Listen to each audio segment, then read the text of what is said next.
자, 다음은 변수가 되겠습니다. 베리어블이라고 하는데 데이터를 저장할 수 있는 메모리 공간을 변수라고 한다.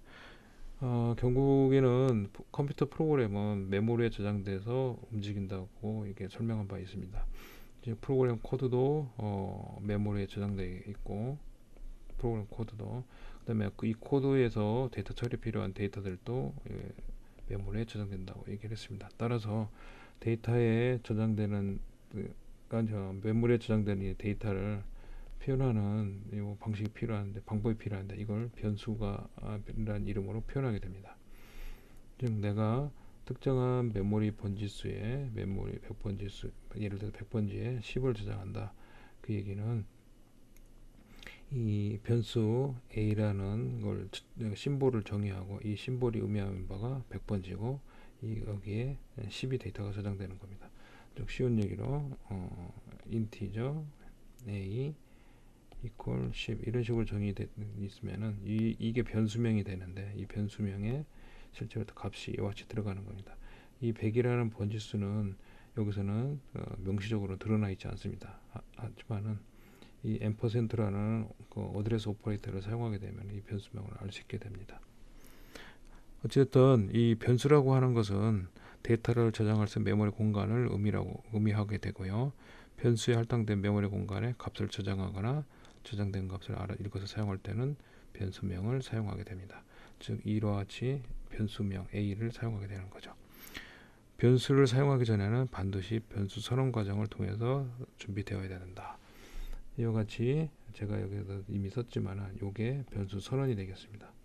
그래서 선언하는 방법은 설명하면 이와 같이 변수의 디클러레이션 방법 이렇게 되어 있는데, 변수에 저장되어 있는 데이터의 유형 그리고 변수명을 차례로 지정한다. 신텍스는 이와 같이 데이터 유형이 있고, 그 다음 변수 이름이 이렇게 되어 있고, 세미콜론 잊지 말으셔야 됩니다. 그리고 이 변수명은 식별자 사용 규칙을 준수해서 만들어져야 된다. 변수를 선언하는 것은 이와 같이 유형, 데이터 유형, 앞에 설명한 데이터 유형에 내가 쓰고자 하는 변수명 이와 같이 정의하면 되겠습니다. 여기는 같이 인티저 타입, 플로팅 타입, 캐릭터 타입에 대해서 x, y, a 요 세 개가 전부 변수가 되겠습니다. 변수가 세 개가 있는 것이고, 각각 x는 인티저 타입이고 y 캐릭터 타입이다 이런 의미가 되겠습니다. 이와 같이 컴마를 사용해서 여러 개의 변수를 한꺼번에 선언할 수도 있습니다. 변수의 데이터 값을 할당하는 방법은 대변선사 equal을 사용하게 됩니다. equal 사인을 사용하여 값을 할당합니다. 변수 선언과 동시에 값을 할당할 수도 있고요. 변수 선언 후에 값을 할당할 수도 있습니다. 방법은 이와 같이 변수 이름 equal 값을 어사인하고 할당하고 세미콜론 절대 잊으시면 안 됩니다. 이와 같이 캐릭터 타입 A 변수가 있고, 인티저 타입 B 변수가 있고, 그 다음에 쇼 타입 C, 롱 타입 T가 있다고 볼 때 A에다가 A 변수에다가 X라는 캐릭터를 할당하는 거고요. 저장하는 거가 되겠습니다. B라는 변수에 10, C라는 거에 12, D라는 거에 123이 저장되게 됩니다. 그 다음에 마찬가지로 플로팅 더블도 마찬가지로 이와 같이 플로팅 넘버를 저장하게 되는 거죠. 실제로는 이걸 보면은 예를 들어서 B, C, D만 생각하면은요, 특정 메모리 공간에 데이터 메모리 공간에 또 특정 영역에 이와 같이 10, 12, 123이 이렇게 저장되어 있고, 요 123은 D가 가리키고 있고요. 그 다음에 12는 C가, 그 다음에 B가 이와 같이 이 위치를 가리키고 있습니다. 이게 메모리이기 때문에 이 저장 위치는 실제로 이 어드레스라는 걸 통해서 이렇게 접근하게 되는데요. 이 번지수가 가령 100번지, 여기가 200번지, 여기가 300번지 이런 식으로 이 특정한 저장 위치에는, 메모리 저장 위치에는 어드레스가 있게 됩니다. 이 어드레스는 나중에 여러분들이 배우시겠지만 심볼 테이블이란 거에 통해서 알 수가 있습니다. 심볼 테이블은 이와 같이 이쪽에 B, C, D가 있고, B인 경우에는 200, 200. 그 다음에 C인 경우는 300, D 꼬리가 100 이런 식으로 심볼 탭을 있게 됩니다. 이 심볼 탭을 가지고 컴파일러나 링커는 이거 실제적으로 이렇게 특정한 100번지, 200번지, 300번지로 이런 심볼들을 매핑하게 되고 그 위치에 이와 같은 데이터들이 들어가게 됩니다. 이와 같이 심볼 테이블이 있고 어드레스가 있고 데이터를 어떻게 저장하고 이런 것들은 중간에서 컴파일러나 링커나 OS의 로더에서 이런 것들을 결정하게 되지만은 여러분들 프로그램 쓰는 입장에서 이런 걸 다 고민하면서 프로그램을 작성하게 되면 굉장히 어렵게 되겠죠. 따라서 여러분들이 고민할 것은 여러분들이 특정한 메모리 장소에다가 데이터를 저장하고 그 데이터를 활용하려고 하면은 변수를 선언해야 된다. 선언하는 방법은 데이터 타입하고 그 다음에 그 변수 이름을 적으면 된다. 이 정도만 이해하시면은 충분하겠습니다. 변수 값의 초기화는 변수가 선언되면 선언 위치에 따라 변수의 초기값이 0으로 초기화 되거나 랜덤 값으로 초기화 된다.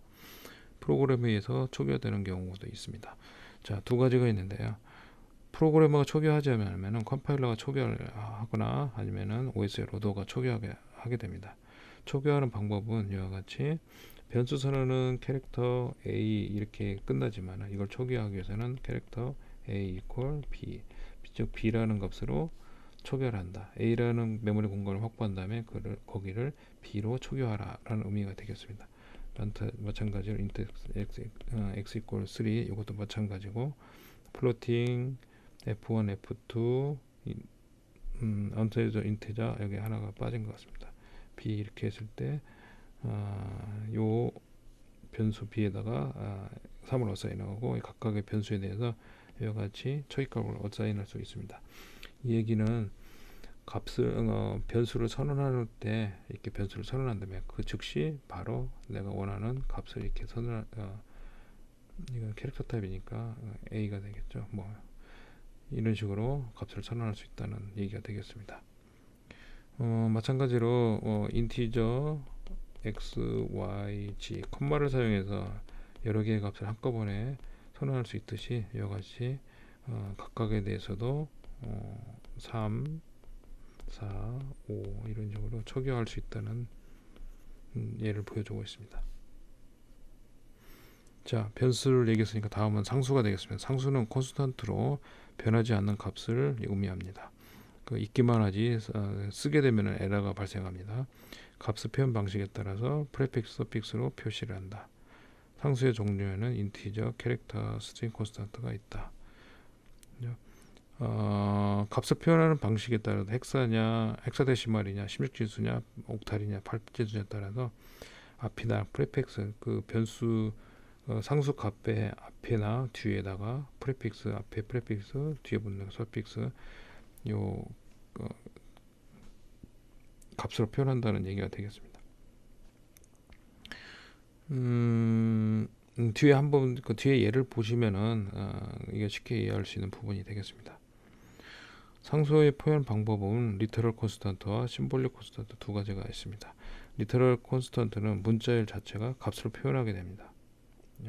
말 그대로 리터럴 콘스턴트 여기는 같이 인티저 a 이렇게 선언하고 a equal 10 이렇게 했을 때 요 10이 리터럴 콘스턴트 10이라는 값이 이미 콘스턴트 값이죠. 상수값 그죠? 근데 심볼릭 콘스턴트는 두 가지 방법으로 할 수 있는데요. 샵 디파인이라는 프리프로세서 전처리기 다이렉티브를 사용해서 전처리기 지시자를 사용해서 정의하는 방법, 그 다음에 콘스턴트 키워드를 사용하는 방법이 있습니다. 샵 디파인 이게 값을 디파인하라는 이게 전처리기 샵이 붙으면은 프리프로세서의 지시자라는 얘기가 되겠습니다. 이 얘기는 값을 디파인 하는데 max라는 걸 갖다가 100이라는 걸로 정의를 하겠다는 겁니다.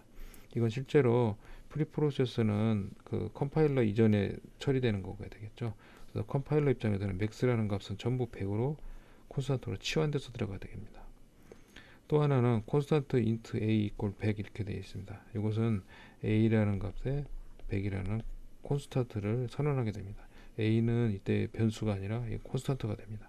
왜냐하면 앞에 있는 콘스트라는 키워드로 이 변수가 더 이상 변수가 아니라 콘스탄트라고 정의를 해버리기 때문에 그렇습니다. 자, 실제 사용 예를 보면은 앞에 설명한 걸 좀 더 명확하게 이해할 수 있을 거라고 봅니다. 자, 두 개의 변수가 선언되어 있고 각각의 변수에다 값을 할당하는 겁니다.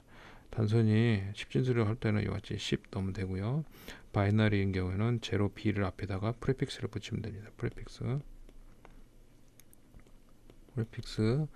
0입니다. 0, 5가 아니라 0, b를 붙이게 되면은 이게 뒤에 오는 것이 전부 바이너리라는 거. 0를 붙이면은 이 뒤에 오는 변수 1, 2라는 게 옥탈이다. 옥탈 8진수로 표현되는 값. 0x는 이 뒤에 오는 12f가 이 헥사데시말로 표현합니다. 헥사데시말이니까 f가 되겠죠. f가 사용할 수 있겠죠.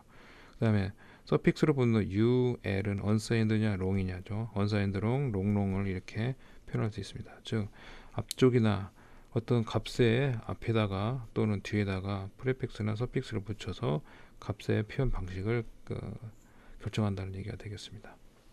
마찬가지로 플로팅인 경우도 마찬가지입니다. 뒤에 F냐 L이냐에 따라서 또는 이와 같이 익스포넨셜 표현도 가능하고 헥사로 이렇게 표현하는 것도 가능합니다. 근데 이것은 많은 주의가 필요합니다. 이렇게 표현하는 건 거의 그 플로팅 포인트는 헥사로 이렇게 표현하던 경우는 거의 드뭅니다. 그 다음에 캐릭터는 이와 같이 그 싱글 코테이션 캐릭터 콘스탄트, 그 다음에 캐릭터를 모아놓은 게 A, B, C는 이거 하나하나 캐릭터입니다. 하지만 A, B, C를 묶게 되면은 이것은 스트링이라고 합니다. 이 스트링은 이렇게 더블 코테이션으로 콘스탄트로 만들어집니다. 스트링 콘스탄트, 캐릭터 콘스탄트. 그 다음에 제어 문자로서는 SQL 시퀀스, SQL 캐릭터 같은 경우에는 똑같이 싱글 캐릭터인데요. 백슬래시 n, 백슬래시 b, 백슬래시 t 이런 식으로 해서 특수한 기능을 가진 이 특수 문자를 지정할 때는 백슬래시를 쓰게 됩니다. 이것은 문자 하나에 해당되는 겁니다.